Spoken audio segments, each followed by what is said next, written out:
Better Together podcast. Welcome to the Better Together podcast from Fuquay-Varina Chamber of Commerce. We're recording today from a Dashmore conference room and studio sponsored by Rescued Wood Rehab.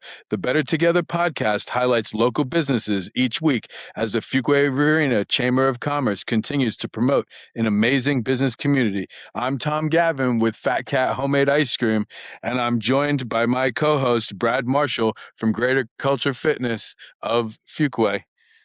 Yeah. Thanks so much, Tom. Yeah. How you been? I've been good. It's been a good week. Yeah. Maybe that summer, perfect time for some ice cream. Yep. Might also be a perfect time to talk about life insurance. Right?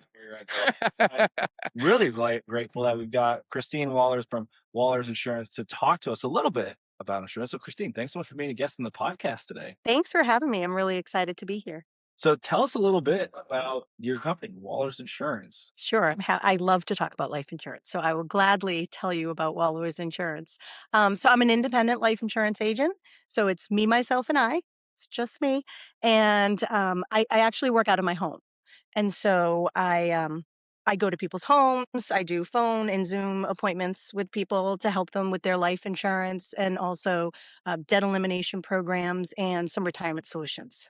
Fantastic. And so, what got you interested in getting into that line of work of helping people with some of their debt as well as life insurance and figuring out how to navigate that? Well, I actually fell into it. If I'm being completely honest, I was at a corporate job for 18 years and it was just really toxic. And I found that I was not feeling good, like physically, I was, not happy really at all, right? So work was getting bad and I was like, you know what? I need to leave that. I need to leave it. And I thought I would just find another job, but it was really hard to find another job that either would like meet the income level that I needed or the schedule or whatever. So my best friend at the time was doing life insurance. And for like 3 years, she kept saying to me, you should do this, you should do this, you should do this. And when I wasn't finding a job that really fit my needs, my husband was like, you should do that, you should do that, you should do that. So I started studying, got my license, and then I went in and I resigned on my birthday. Oh, wow. kidding. Yes, it was a great birthday gift. So I fell in love with it after I started, Sure. right? So it wasn't something that I was like really going after, but it ended up being a great fit because I absolutely love doing it. Yeah. And so, how long ago did this take place of leaving a corporate job, putting in a notice, and then starting your own? So I resigned on my birthday. So it was September 11th, 2017. Oh, wow. So And nine yes, it'll be years. 9 years in September, Wow, which is that's really awesome. fantastic. Yeah. And so, I imagine when you made that jump, that there probably were some challenges Mhm. in the beginning. So, Yes. what were some of those challenges of starting a business and going out on your own? Money. Mm. Money was the biggest challenge, right? And I'm sure that's a challenge for a lot of people. So I don't think I'm alone in that, but money was the biggest challenge and not really knowing what I was doing. I I knew the laws, I knew the rules, I knew the regulations, I understood life insurance because I spent all the time studying and getting licensed. But to actually go out and make money doing it, that was a big challenge. So there was a learning curve for sure. And then going I always recommend you, if you're going to go 100% commission, don't quit your job first. And I did, right? So I learned that, I lived through that Yeah. mistake. So I always tell people, like, don't quit your job, start your, whatever this next venture is, that's if it's going to be 100% commission. So yeah, so it was a little scary in the beginning, paying the bills and, it was very scary. Yeah. That is definitely the jumping out and taking a risk where a Yeah. lot of people will say, hey, go do the thing, Oh, start the business. But yeah. there are certain ways that you can do it in a way that is a little bit more ease into it. Yeah.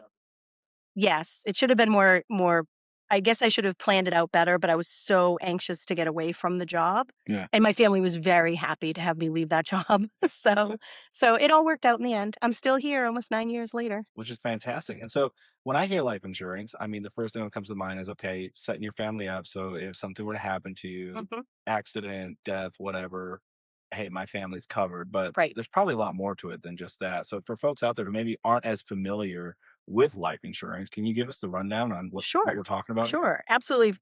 First of all, I'm so glad like you understand life insurance because so many people don't. And so I'm glad you asked.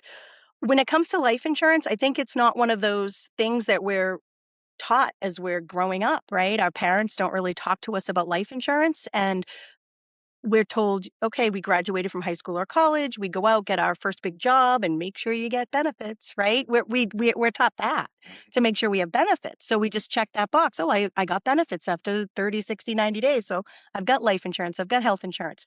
The problem is too many people only have life insurance through work. Okay. And when you have free life insurance through work, or maybe even buy a little extra, your HR person, they're amazing, love HR people, but they're not insurance agents, and they're not someone who is trained to help you prepare for the future, or to be financially secure in the future, or to make sure your family's fully protected if you die and they were counting on your paycheck. Right. So that's just not their role. So yes, take the free life insurance at work for sure. But you also need to own your own life insurance, because when we only have life insurance through work, we could lose a job, quit a job, the company could stop paying benefits. You could become sick or injured and never go back to work. Like, that's a real thing that happens to people, and people don't think about that, right? We never think, I'm the one that's going to get in the biking accident and end up with a TBI at 35, right? People don't think about that, but that happens, right? Or we get an invasive cancer diagnosis in our 40s or 50s. It happens, right? So we have to think that way, and a lot of people don't want to. So we want to make sure that we have that additional life insurance that we own. And oh, you know what I forgot to say? I can't believe, of all places, I forgot to say it. When I talk about, like, you could lose a job, leave a job, right? Get sick or injured, not go back to work. I also like to say you could be an entrepreneur and go out and start your own business. I always Yeah. say that. And of all places for me not to say it is in a room full of small business owners and an audience that's probably mostly small business owners. So anyways, yeah. So those are all the reasons why you want to have life insurance that you're in control of, right? That you just have to pay that monthly Yeah. bill or annual bill, however you want to pay it, and no one can take it away from you. That's the key. And you mentioned, like, taking care of your family, right? Income protection is one of the biggest reasons we need life insurance. For many people, it might be, just having funeral protection, but there's so many other things in between. There's business succession, legacy building, right? Supplementing retirement. There's so many different reasons to have life insurance. But for me, number one is protecting families, individuals, and small business owners. So if someone is depending on either what they provide for their family and loved ones through, being a stay-at-home parent or being the breadwinner, whatever it might be, that we can replace that income, right? And so that our family can focus on grief and learning how to live without you and not be worrying about bills. That's the big thing. That's it right there. Yeah. Man, that's awesome. Like, get that whole picture of what life insurance actually is, you know? You really do know a lot, right? We work together, so I know that. But yeah, so tell us some about the products and services that you offer, some of the specific details about some of the different types of life insurance Sure, options absolutely. that there are. So there are a lot of different options, and sometimes you meet or learn about life insurance agents that only sell one kind of life insurance. They might only sell, funeral policies, right? Known as like final expense, or they might only sell term life insurance. So what I do is I represent all different types of life insurance, because all the different kinds meet different needs, and you have different needs maybe than Tom has. So there might be one answer for you and one for you. So there's term life insurance, which is really important if you are married or divorced or single but have children, if you're an income provider, if you have debt, right? All those reasons you need to have term life insurance while you're, like, raising children, paying off your house, those kinds of things, right? There's permanent life insurance. So you have it your whole life. It's more expensive, but it's what you put when you're starting a policy, like for a child. Usually you'll do like a permanent whole life type of life insurance that can grow over time with them. We also do that for seniors. If you are it really starts around 50, but I'm not going to call myself a senior. But, like that 65 and over kind of age bracket, our parents, we want to make sure that if they don't have enough life insurance, we want to at least get like a small whole life policy called a final expense policy. And then there's policies like for small business owners or people like doctors and dentists. They're small business owners, but they especially don't necessarily do everything they need to do for their retirement. So, they're used to like work being like, just put into your 401k or just do this or that, right? So I highly recommend people use financial advisors, but some people need somewhere else they can accumulate more money for retirement. So there are some insurance products that are designed to do that. Their number one goal is to provide you life insurance, but it is a way you can also build accounts that you can tap into in retirement. But permanent, temporary, those are the two main categories for life insurance. Awesome. So life insurance, right? There's a lot of people, you hear a lot about life insurance. What is something that sets you apart from your competitors? So I'm independent and I'm not captive. So what that means is I don't have just one company's product I can sell, right? So I have to like make you fit into that. I have access to dozens, I mean, hundreds of different companies, but dozens of companies, hundreds of different products. That way I can accommodate more people, Right. right? So that's a big thing that sets me apart. And another thing that really sets me apart is kind of depending on how we're doing, building some rapport. I may or may not use this term, but I'm a bulldog when it comes to getting people life insurance. Like I don't quit. I probably spend more time than, maybe necessary. Some people might throw in the towel if they're having trouble getting coverage for someone, or they just don't have the product, right? Yeah. Or the contract with a company that provides a product to help the person. So I'll really work hard to find the right company, find the right product. And I'll also, if you have like illnesses and diagnoses and things, I will actually contact the underwriting department ahead of time. So I have a relationship with the underwriting departments and I can contact them and be like, hey, how do we feel about this or that? And do we think this is a good candidate? Because I am obligated to bring them good candidates, right? Yeah. So I'll try to get a tentative answer. That's all they can do is give you a tentative answer. But I'd rather, I'd rather not set someone up for decline. Yeah. Right. It can happen in the industry, but I would rather say to someone, you know what, it doesn't look good right now. Let's work on this, that, and the other, Yeah. and then get you in a better position to be covered. Or, I'll just keep going until I find something. So That's some of the benefits that you get from using somebody smaller and local, right? You're not just a number, you're a Right. face, you're a family, you're a future to that person also, so yeah, I build a that's relationship with them for yeah. sure. No, And I don't that's have quotas. right. Yeah. I mean, there my you go. checkbook has a quota.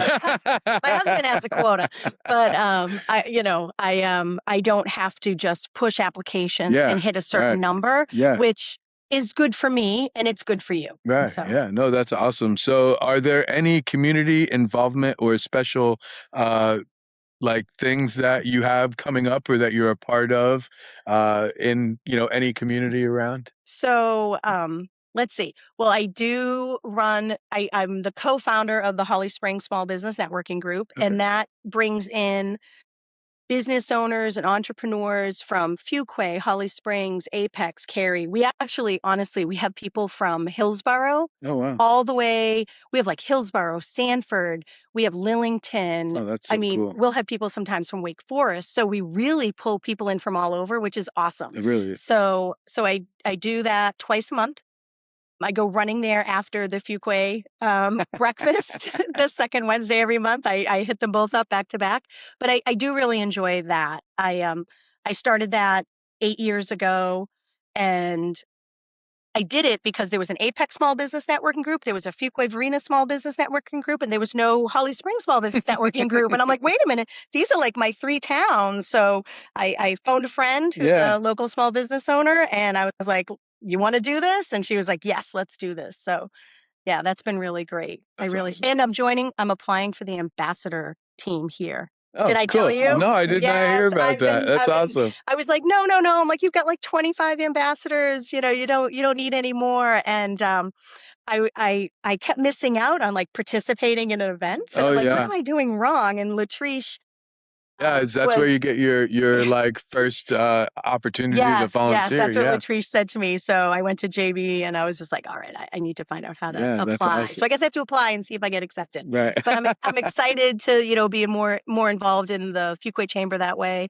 And as far as other specific initiatives right now, it's really just focusing on just my local community networking.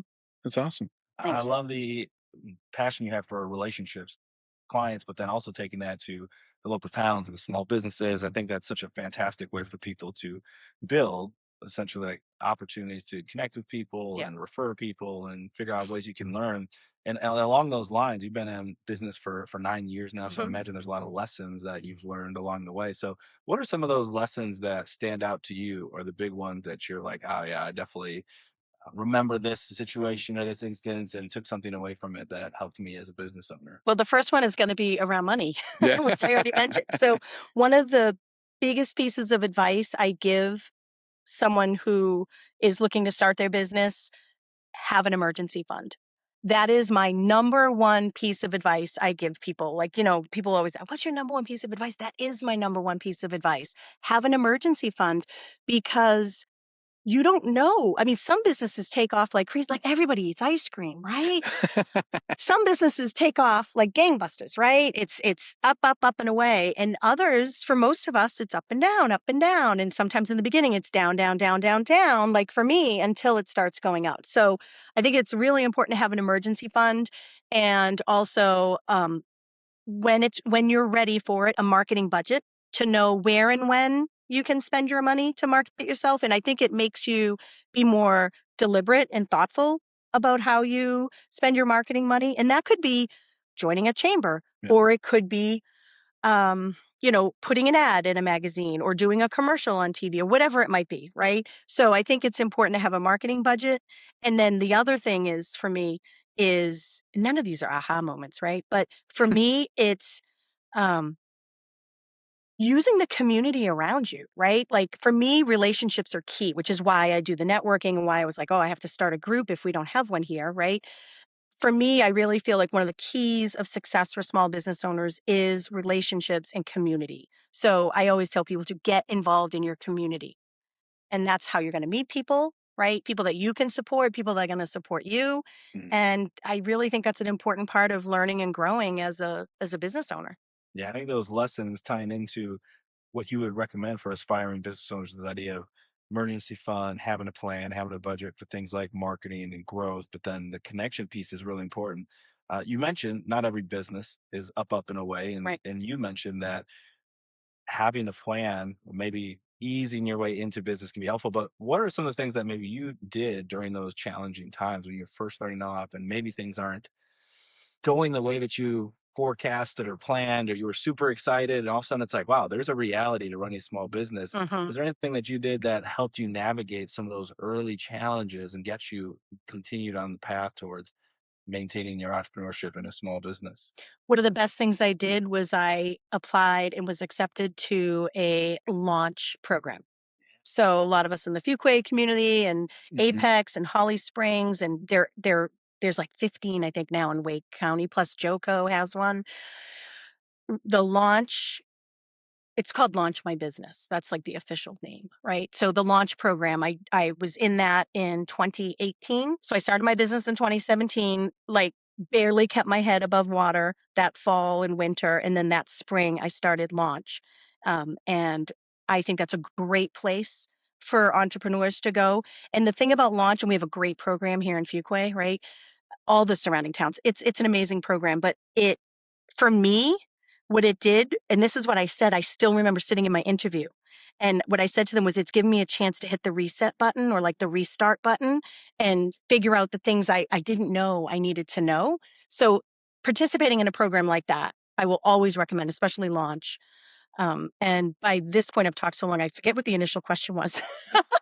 But was that the right answer? Yeah. No, you answered it. Yeah, when you are facing challenges or Yeah. difficulties, it's like, what do I do? Where do Oh I yeah, go? that was And I love that you leaned in of like, I got to go learn the skills yeah. to help me I stunk. improve. I was horrible. I think all of us think that. Yeah. We're like, hey, I know how Yeah. to do this thing. I want to create a business out Yeah. of it. But then it's like, doing the thing isn't going to help keep your business No. alive. Yeah. So I got to go get the skills. Yes, that'll help I me needed do that. skills so bad. And so you went and Yeah. found them. Yeah. And so whether it's launch or finding, YouTube or other places, Yep. like Your local up- community college, Yeah. Wake Tech, Oh, yeah. has tons of programs. And if I can just give a plug to the NCSBC, so the NC Small Business, I don't know what the C is. Yeah.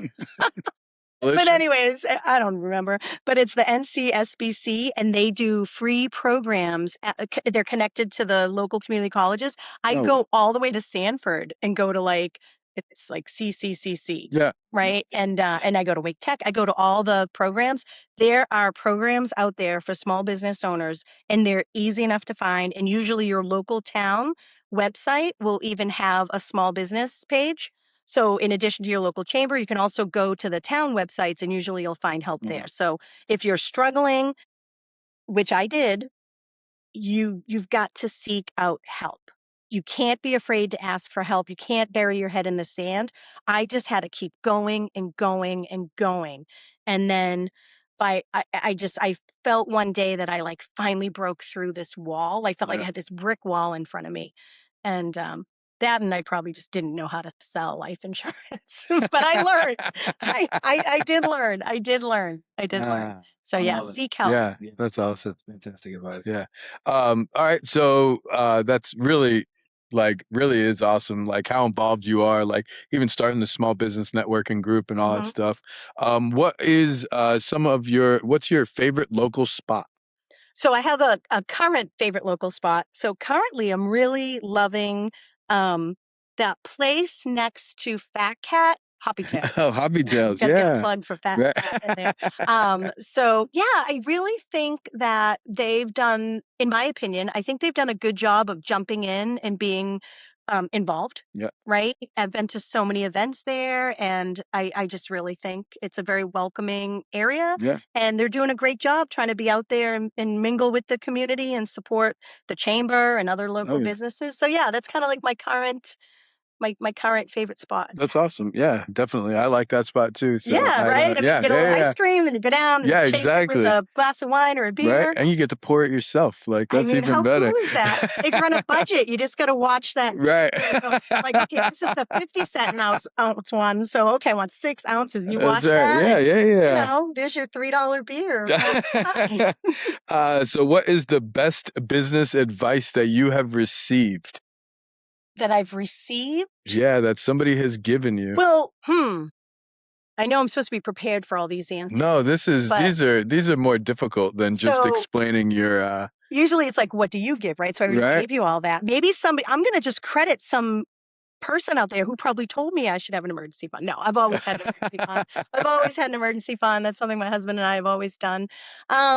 Best advice someone's given me: believe in yourself. Yeah. That sounds so cliche, but I have certain people in my life who really support me behind the scenes and lift me up and remind me you're doing well. Yeah. Right. And sometimes I think we all need to hear that. Oh, yeah. I mean, you can be told if you're not doing well too, but maybe they're offering help. But yeah, I've had people tell me that. Certain people I'm thinking of in my head that I'm just going to keep to myself right now. But yeah, I've had like mentors over my career that have had to like remind me, sit back and look at what you've accomplished. Yeah. Like, what have you done? Right. And look at where you are today and compare it to 6 months ago, 6 years ago. I can't believe I could say that 6 years ago. Right. and then just acknowledge what you've accomplished. I think it's important to acknowledge what we accomplished. And so I was like, I had to be taught that. Yeah. So. Yeah, right. We all like get so like tunnel visioned on our goal and where we want to go. We forget about like what we've done to get there. Right? And like that, those are sometimes major hurdles that we've had to overcome as business owners to get those places. Yeah. So that's awesome. I love that, So the last one that I have is a surprising fact about your business. Oh. Okay, I mean, you've told us a lot, right? I know. I feel like this is the insurance hour, and it's probably only been 15 minutes. But I'm very shy. So some surprising facts. Number one, you do not have to be super healthy to get life insurance. And I have people, especially men, who say to me, "You can't cover me." And I said, well, you have to give me a chance. You got to let me try. And that's what I tell them. I'm a bulldog, right? I will do everything I can to get you coverage. And that's why by having so many companies that I work with, and they all have different products, that they all allow different things. So people think like, oh, I have diabetes, I can't get it. Or I have high cholesterol or high blood pressure, I can't get it. Or it's sometimes even things worse than that, right? But I'm telling you, you do not have to be in perfect health. The best thing you can do if you have any doubts, sit down, have a conversation with me. Let's just have a conversation. Let me be the one to tell you if we have any concerns, right? So that's the first one. It's you don't have to be in perfect health. And the other one, oh, and that includes weight, by the way. Like everyone, oh, I'm like, no, just trust me. It's not like those charts they used to have in school, like, oh, I'm super extra obese. No, it's a little more generous. So that's part of, the health. Okay. And then the other thing is it's not as expensive as people think. That's another big thing I hear. The pushback I get is, I can't afford it. Yes, you can, because the trick is, okay, this is how Christine operates. It's your needs. It's your budget. It's your peace of mind. So it's really important to me to encourage people to really think about what the budget is. Yeah. What can you spend? And as long as we stay within that budget, then it can't be too expensive, right? Now, that doesn't mean you can always get as much as you thought you needed. Because that's the other thing. People come in with all these ideas in their head, like, I need $14 million and I want it to be under $100. Like, okay, no, that's just not going to happen. I can just tell you that that's a definite. I can say no to that. Right. But yeah, I always say to people, like, we might figure out you need this much, or you might come to me and say, I want this much, but your budget and your health might buy this much, and that's okay. Then that's what people need to understand. It's okay. Yeah. Like if you can't get that $1 million, but maybe you can get 300,000 right now, that's a lot better than no check for your family, right? You're never going to get 300,000 with that GoFundMe. Yeah. So. Yeah, I love it. I mean, I've learned a lot even from our conversation. I think those are some really great takeaways for folks of understanding it's budget focused, meaning it can be available to anybody, and health, well, it plays a factor, isn't the only deciding factor on what you can get. And so for folks out there who are interested in connecting with you, learning more, maybe want to sit down and have a conversation with you, what are the best ways to get in touch with you? So they can visit my website, walorzinsurance.com. And there's a contact me little section on there, and that just sends me an email. And so that's easy. I get those, I see all these, I love seeing those come in my inbox. And I also try to get my phone number out there everywhere. I'm totally fine with a text or a phone call 24/7. It doesn't mean I'm going to answer you 24/7, right? I might not respond to your text at 9 p.m., but I'll respond first thing in the morning. I mean, unless it's an emergency, but so phone, either text or phone call or going to my website. Those are the best ways. And I do a lot on social media. So at least I think I do. You too. I do. It's not as good as Tom's, but but I am on social media. And so I think go to my social media pages and get educated. I try. It's close. It's close. Yeah. I don't know. I have to hire Latrice. Yeah. I have to hire a professional. I am not a social media guru. No, that's awesome. I love it. Well, those are some fantastic ways to get in touch, have a conversation, see how you might be able to help them have better peace of mind for their life. And on with that, you mentioned how involved you are with the Chamber of Commerce here in Fuquay. Trying, right. Potentially even a future ambassador. I hope so. I hope I get approved. Right. So what are some of the things? I don't know. I'm scared. You would say are your favorite components or pieces about being a member of the Chamber of Commerce here in Fuquay? I love the community. I love the vibe here. It's just a lot of fun, right? But I feel supported. I'm a newer member, so I'm still getting out there trying to meet people. So I've been trying to go to as many ribbon cuttings as I can. I'm sponsoring an upcoming after hours. I've done my own new member ribbon cutting. So for just trying to be involved because the energy is just great. Dustin and Christy do a great job. I think their social media is great. They do a great job of supporting members. And I just, so that's what it's all about. I said at my ribbon cutting here, the largest population of my clients actually come from Fuquay. So I reside in Holly Springs. It's very close, right? Yeah, it's very close, Holly Springs, Fuquay. But I think, it's just time for me to give back to the community. And this was a good way for me to be involved. So just meeting new people. That was my goal. I wanted to meet new people and hopefully give back to the community a little bit. That's allowed me to help them over the years. That's awesome. Well, that's fantastic. It's been great having you on the podcast today. So thanks so much for being a guest today. Thank you. I'm so excited. It's hard to get me talking, but once I start, I can talk about life insurance for hours. That's awesome. Thank you for being here. Thank you. So Christine's got me all flustered over here, right? And thank you to our listeners. Join us each week on the Better Together podcast from Fuquay-Varina Chamber of Commerce as we highlight a great local business.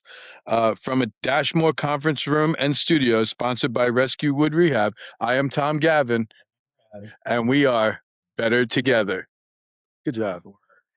That was fun. Fun? Yes, it was. I was nervous. You shouldn't be, though, because you know what you're talking about, though. I know. I did a Dale Carnegie speech class. Did you? And the best thing that they taught me. We're better together. It's a weekly podcast. We're better together. You should know that there's more in the dash. We're better together.